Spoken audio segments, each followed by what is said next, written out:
Dear viewers, welcome back to our channel Sahastra 26, The Knowledge of English. మనం 50-50 సిరీస్లో భాగంగా ఈ 27th వీడియో లెసన్లో ఎక్స్క్లూజివ్గా కుడ్ అనే మోడల్ హెల్పింగ్ వెబ్ గురించి డీటెయిల్గా తెలుసుకోబోతున్నాం. కుడ్ అనే హెల్పింగ్ వెబ్ని ఇంగ్లీష్లో ఏ విధంగా యూజ్ చేస్తూ ఉంటారో, అలాగే కుడ్ యొక్క స్ట్రక్చర్స్ ఏంటి, అలాగే కుడ్ యొక్క ఉపయోగాలు ఏంటి ఇంగ్లీష్లో అనే విషయాలన్నీ కూడా మీకు డీటెయిల్గా ఎగ్జాంపుల్స్తో నేను మీకు ఎక్స్ప్లెయిన్ చేయబోతున్నాను. So what are waiting for? Let's get started.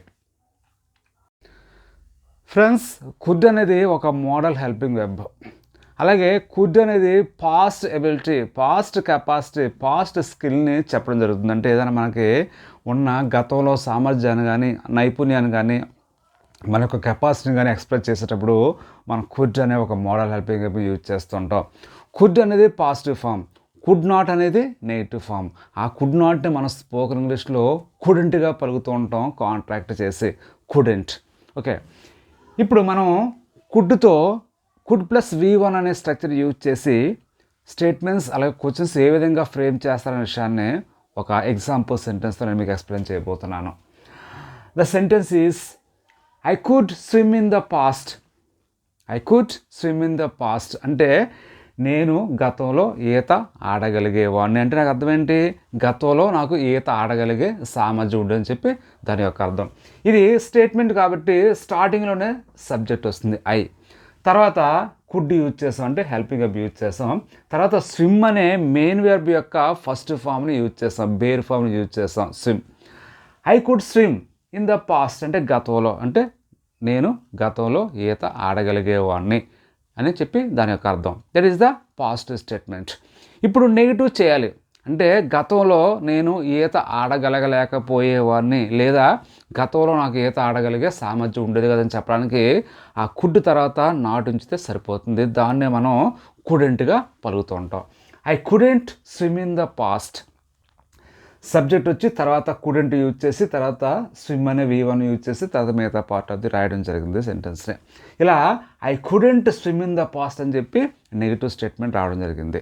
ఇప్పుడు క్వశ్చన్లో ఎప్పుడు కూడా స్టార్టింగ్లోనే కుడ్ వస్తుంది, తర్వాత సబ్జెక్ట్ వస్తుంది, తర్వాత V1 రావడం జరుగుతుంది. అంటే could I swim in the past, గతంలో నేను ఈత ఆడగలిగేవాడినా అంటే గతంలో నాకు ఈత ఆడగలిగే సామర్థ్యం ఉండేదా అని చెప్పి ఇలా మనం చెప్పేటప్పుడు could I swim in the past అని చెప్పి మనం చెప్పాల్సి ఉంటుంది. That is the positive question.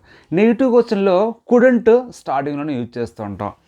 Couldn't I swim in the past అంటే గతంలో నేను ఈత ఆడగలిగే సామర్థ్యం ఉండేదా, ఈత ఆడలేకపోయేవాడినా అని చెప్పి నెగిటివ్ మోడ్లో క్వశ్చన్లో మనం చెప్పేటప్పుడు ఇలా కుడెంట్ స్టార్టింగ్లో యూజ్ చేసి ఆ సబ్జెక్ట్ యూజ్ చేసి తర్వాత V1 యూజ్ చేసి ఈ విధంగా couldn't I swim in the past అని చెప్పి మనం చెప్పాల్సి ఉంటుంది. ఫ్రెండ్స్, మనం ఇప్పుడు కుడ్ యొక్క స్ట్రక్చర్స్ తెలుసుకోబోతున్నాం. First one I could study well అనే దాంట్లో కుడ్ ప్లస్ V1 యూజ్ చేస్తాం. చూడండి, కుడ్ ప్లస్ V1 అంటే స్టడీ అనేది ఇక్కడ వెర్బ్ యొక్క first form. This is the first structure. అంటే కుడ్ ప్లస్ V1 అనేది ఫస్ట్ స్ట్రక్చర్. అంటే నేను బాగా చదవగలిగేవాడిని అని చెప్పేటప్పుడు ఇలా కుడ్ ప్లస్ V1 యూజ్ చేస్తుంటాం. సెకండ్ స్ట్రక్చర్ చూడండి, I could be in the college. Could be అంటే ఉండుట. ఎప్పుడైతే కుడ్ యాడ్ చేస్తామో ఉండగలుగుట అని చెప్పి అర్థం రావడం జరుగుతుంది. అంటే I could be in the college అంటే నేను కాలేజీలో ఉండగలిగేవాడిని. ఆ ఉండగలుగుట అని చెప్పడానికే ఇలా కుడ్ బీ యూజ్ చేస్తుంటాం. That is the second structure. Third structure ఏంటంటే could be ing form. He could be coming అంటే అతను రాగలుగుతూ ఉంటాడని చెప్పి మనం ఏదైనా గెస్సింగ్ ఎక్స్పెక్టేషన్ చేసేటప్పుడు ఇలా మనం could be ing form use చేస్తూ ఉంటాం. Next one could have V3 అంటే ఏదైనా చేయగలిగే ఉండాలి, చేరగలిగే ఉండాలి, రాగలిగే ఉండాలని చెప్పి మనం గతం గురించి చెప్పేటప్పుడు ఇలా కుడ్ హ్యావ్ V3 యూజ్ చేస్తుంటాం. She could have reached in time. ఆమె సమయానికి చేరగలిగే ఉంటుంది, చేరగలిగే ఉండాలని చెప్పేటప్పుడు ఇలా కుడ్ హ్యావ్ V3 మనం వాడుతుంటాం. Next one could be V3 passive voice అంటే it could be completed last week. It could be completed అంటే ఆ పని, ఆ వర్క్ ఏదైనా పూర్తి చేయగలిగి ఉండాలి, గత వారం గతంలో పూర్తి చేయగలిగి ఉండాలని చెప్పేటప్పుడు ఇలా మనం కుడ్ బి V3 యూజ్ చేస్తుంటాం పాసివ్ వాయిస్ స్ట్రక్చర్లో. ఫ్రెండ్స్, మనం ఇప్పుడు కుడ్ యొక్క ఉపయోగాలు ఒక్కొక్కటి చూద్దాం. ఫస్ట్ వన్ పాస్ట్ ఎబిలిటీ అంటే గతంలో ఉన్న మనకు సామర్థ్యాన్ని, కెపాసిటీ, స్కిల్ని చెప్తుందని చెప్పి మనం తెలుసుకున్నాం కదా. ఆ పాస్ట్ ఎబిలిటీని చెప్పేటప్పుడు మనం కుడ్ యూజ్ చేస్తుంటాం. Take a look at some examples. I could study well in my school days. నా స్కూల్ డేస్లో నేను బాగా చదవగలిగేవాడిని, అంటే అప్పుడు నాకు చదవగలిగే నేర్పు నైపుణ్యం ఉండేదని చెప్పి ఇలా చెప్తున్నాం గతం గురించి. Next, I could run very fast when I was young. అంటే నేను యంగ్గా ఉండేటప్పుడు, అంటే నేను ఎక్కువ వయసులో ఉండేటప్పుడు I could run very fast, నేను చాలా త్వరగా పరిగెట్టగలిగే సామర్థ్యం ఉండదని చెప్పి చెప్తున్నాం. I thought I could win the game. ఇక్కడ చూడండి 2 సెంటెన్స్ని కంబైన్ చేయడం జరిగింది కుడ్తో. ఐ థాట్, నేను అనుకున్నాను, ఏమనుకున్నాను, I could win the game గెలవగలని చెప్పి అనుకున్నాను అని చెప్పి ఇలా పాస్ట్ ఎబిలిటీ చెప్పేటప్పుడు కుడ్ యూజ్ చేస్తుంటాం. Next, how could you score so many marks. అన్ని మార్క్స్ నువ్వు ఎలా స్కోర్ చేయగలిగావు. ఇక్కడ చూడండి కుడ్ని క్వశ్చన్ ప్యాటర్న్ యూజ్ చేసి నువ్వు గతంలో అన్ని మార్క్స్ ఎలా స్కోర్ చేయగలిగావు అని చెప్పి హౌ కుడ్ యూజ్ చేసి చెప్పడం జరిగింది. Friends, the next use of could is ఏదైనా ప్రాబబిలిటీ కానీ పాసిబిలిటీ కూడా చెప్తుంది. అంటే అలా ఉండొచ్చు, ఇలా కావచ్చు, ఇలా జరగవచ్చు, దాని కాస్ట్ ఎంత ఉండొచ్చు, దాని ప్రైస్ ఎంత ఉండొచ్చు, ఇలా మనం చాలాసార్లు ఉండొచ్చు కావచ్చు అని చెప్పి అంటూ ఉంటాం. అయితే ఈ కేసులో మనం ఇదే అర్థంలో మే కానీ మైట్ కానీ యూజ్ చేయొచ్చు. అది కూడా అవే అర్థాన్ని ఇవ్వడం జరుగుతుంది. Examples, they could be here at any moment. వారు ఏ క్షణమైనా ఇక్కడ ఉండవచ్చు, అంటే వాళ్ళు ఇక్కడ ఉండగలరని చెప్పి అర్థం వస్తుంది ట్రూ ట్రాన్స్లేట్ చేసినట్లయితే. అయితే ఇక్కడ ప్రాబిలిటీ చెప్తుంది కుడ్ అనేది. బి అంటే ఉండుట. దే కుడ్ బి హియర్, వాళ్ళు ఇక్కడ ఉండవచ్చు అట్ ఎనీ మూమెంట్, ఏ క్షణానైనా సరే. They could be very tiring, వారు బాగా అలసిపోయి ఉండొచ్చు.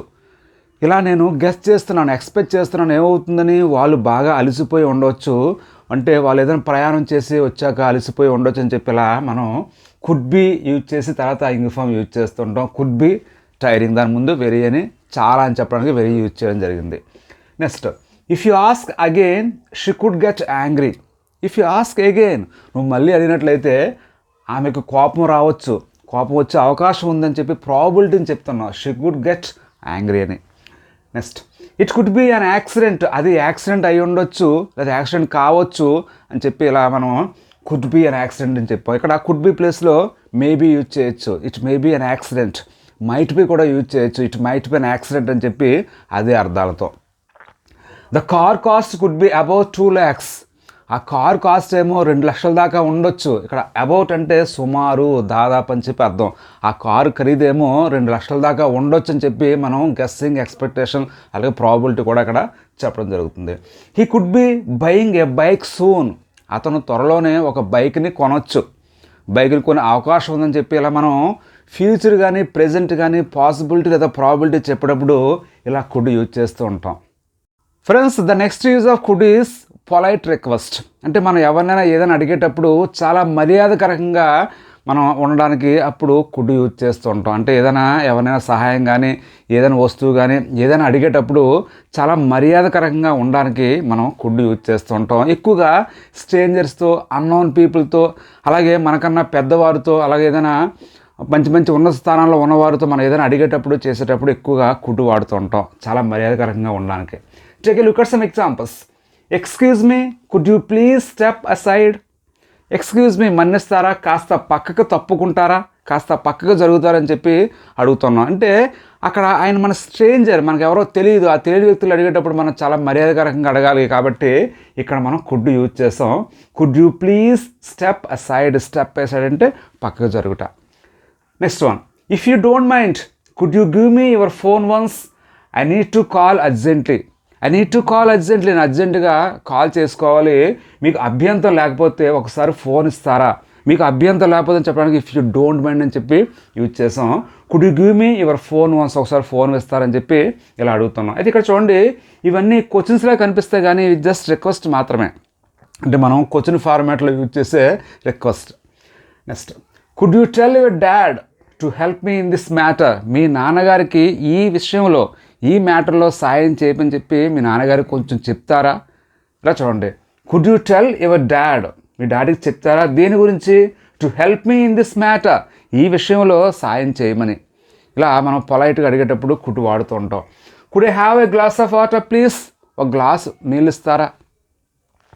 అలాగే could I keep this book till weekend అంటే వారం చివరి వరకు, అంటే ఈ వారం చివరి వరకు ఆ బుక్ నా దగ్గర ఉంచుకోవచ్చా. అని చెప్పి ఇలా మనం పొలైట్గా, చాలా ఎక్కువ పొలైట్గా, మోర్ పొలైట్గా మనం అడిగేటప్పుడు ఇలా కుడ్ యూజ్ చేస్తూ ఉంటాం. ఫ్రెండ్స్, కుడ్ హ్యావ్ V3 అనే కన్స్ట్రక్షన్ని మనం ప్రత్యేకంగా ప్రెజెంట్ లేదా పాస్ట్ పాసిబిలిటీ చెప్పడానికి యూజ్ చేస్తూ ఉంటాం. అది ఏ విధంగా ఎగ్జాంపుల్స్ నేను ఎక్స్ప్లెయిన్ చేయబోతున్నాను. Look at some examples. It is 10 o'clock. ఇప్పుడు 10 అయింది.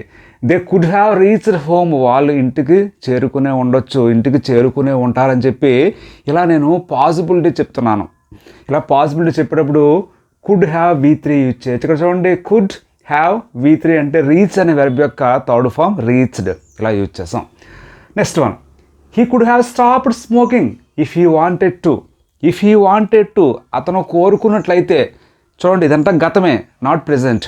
అతను కోరుకున్నట్లయితే he could have stopped smoking, అతను smoking మానేయగలడు.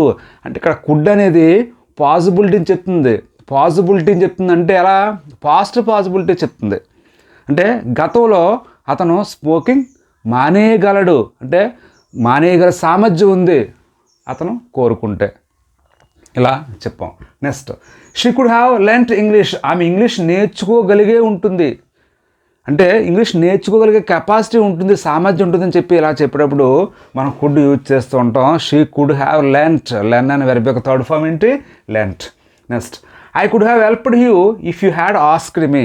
If you had asked me, నువ్వు నన్ను అడిగి ఉన్నట్లయితే I could have helped you, నేను నీకు సహాయం చేయగలిగి ఉండేవాడిని. చూడండి, సహాయం చేయగలిగి ఉండేవాడిని అంటే నాకు సహాయం చేయగలిగే సామర్థ్యం ఉంది, సహాయం చేయగలిగేవాడిని. If you had asked me, నువ్వు నన్ను అడిగి ఉన్నట్లయితే. ఇలా ఎక్కువగా ఇఫ్ క్లాస్తో కంబైన్ చేసి ఈ కుడ్ హ్యావ్ V3 అనే కన్స్ట్రక్షన్ మనం పాస్ట్ లేదా ప్రెజెంట్ పాసిబిలిటీని చెప్పడానికి యూజ్ చేస్తూ ఉంటాం. ఫ్రెండ్స్, మనం కుడ్ని సజెషన్ ఇవ్వడానికి కూడా మనం యూజ్ చేస్తుంటాం కొన్ని సందర్భాల్లో. Take a look at some examples. She could help you in shopping. ఆమె షాపింగ్లో నీకు సాయం చేయగలదు. అంటే నేను సజెషన్ చేస్తున్నాను, ఆమె షాపింగ్లో నీకు సాయం చేయగలదు, ఆమెను తీసుకెళ్ళని చెప్పేటప్పుడు ఇలా మనం కుడ్ యూజ్ చేస్తుంటాం. Next, you could go to the interview. అంటే నువ్వు ఇంటర్వ్యూకి వెళ్తే మంచిది, నువ్వు ఇంటర్వ్యూకి వెళ్ళొచ్చు అని చెప్పి నేను సజెషన్ చేసేటప్పుడు ఇలా కుడ్ యూజ్ చేస్తుంటాం. You could do MBA in లిeu ఆఫ్ MCA. ఇన్ లిeu ఆఫ్ అంటే బదులుగా, MCA బదులుగా MBA నువ్వు చేయొచ్చు అని చెప్పి ఇలా చెప్పేటప్పుడు మనం కుడ్ డూ యూజ్ చేసి సజెషన్ని ఇస్తూ ఉంటాం. నెక్స్ట్ వన్, ఇండైరెక్ట్ స్పీచ్లో. ఇండైరెక్ట్ స్పీచ్లో మనం కుడ్ యూజ్ చేస్తుంటాం. అంటే డైరెక్ట్ స్పీచ్లో కెన్ వచ్చినట్లయితే ఆ కెన్ని ఇండైరెక్ట్ స్పీచ్లో కుడ్తో రీప్లేస్ చేస్తూ ఉంటాం. Examples, she says to me she can prepare for the exams. ఆమె చెప్తుంది, ఏమని చెప్తుంది? ఆమె ఎగ్జామ్స్కి ప్రిపేర్ కాగలని చెప్పి చెప్తుంది. ఇది డైరెక్ట్ స్పీచ్లో ఉంది. దీని ఇండైరెక్ట్ స్పీచ్లోకి మనం కన్వర్ట్ చేయాలంటే ఈ కెన్ ప్లేస్లో మనం ఇక్కడ కుడ్ యూజ్ చేయాల్సి ఉంటుంది. She told me that she could prepare for the exams. ఆమె చెప్పింది, ఏమని చెప్పింది? ఎగ్జామ్స్కి ప్రిపేర్ కాగలని చెప్పిందని చెప్పి ఇలా మనం ఇండైరెక్ట్ స్పీచ్లో యూజ్ చేసేటప్పుడు కెన్ ప్లేస్లో కుడ్ యూజ్ చేస్తూ ఉంటాం. Friends, next one is disapproval. ఎవరైనా ఏదైనా ఎలా చేయగలరని చెప్పి మనం డిజప్రూవల్ చేసేటప్పుడు కూడా మనం కుడ్ యూజ్ చేస్తూ ఉంటాం. Take a look at some examples. How could he leave the office before 5? Before 5, 5కి ముందు how could he leave the office? అతను ఆఫీస్ వదిలి ఎలా పోగలడు? అంటే అది అప్రూవల్ కాదు, అంటే అది అంగీకరించింది కాదు, అది అలా వెళ్ళకూడదని చెప్పేటప్పుడు ఇలా మనం కుడ్ యూజ్ చేసి చెప్తూ ఉంటాం. How could you go there without my consent? Consent అంటే సమ్మతి, నా సమ్మతి లేకుండా నువ్వు ఎలా వెళ్ళగలవు అక్కడికి? Next, how could I start without you? నువ్వు లేకుండా నేను ఎలా స్టార్ట్ చేయగలని చెప్పి ఇలా ఎక్కువగా how could he, how could I, how could they చెప్పి ఇలా హౌ కుడ్తో ఎక్కువగా వస్తూ ఉంటాయి ఇటువంటి disapprovals. Next one, impossibility in the past. మనం ఇప్పటివరకు పాసిబిలిటీ చెప్పుకున్నాం, అలాగే ఇంపాసిబిలిటీ కూడా కుడ్ నాట్తో ఇక్కడ ఎక్స్ప్రెస్ చేయడం జరుగుతుంది. Examples, I could not get more than 90 marks. 90 marks అంటే 90 మార్కుల కన్నా నేను ఎక్కువ తెచ్చుకోలేకపోయాను, అంటే ఇక్కడ ఇంపాసిబిలిటీ, అసాధ్యాన్ని చెప్తున్నాం. I couldn't travel without reservation. Reservation లేకుండా నేను ప్రయాణం చేయలేకపోయానని చెప్పి ఇలా ఇంపాసిబిలిటీని కూడా మనం కొన్నిసార్లు కుడెంట్తో ఎక్స్ప్రెస్ చేస్తూ ఉంటాం. Thank you so much for watching my videos. Take care, keep learning.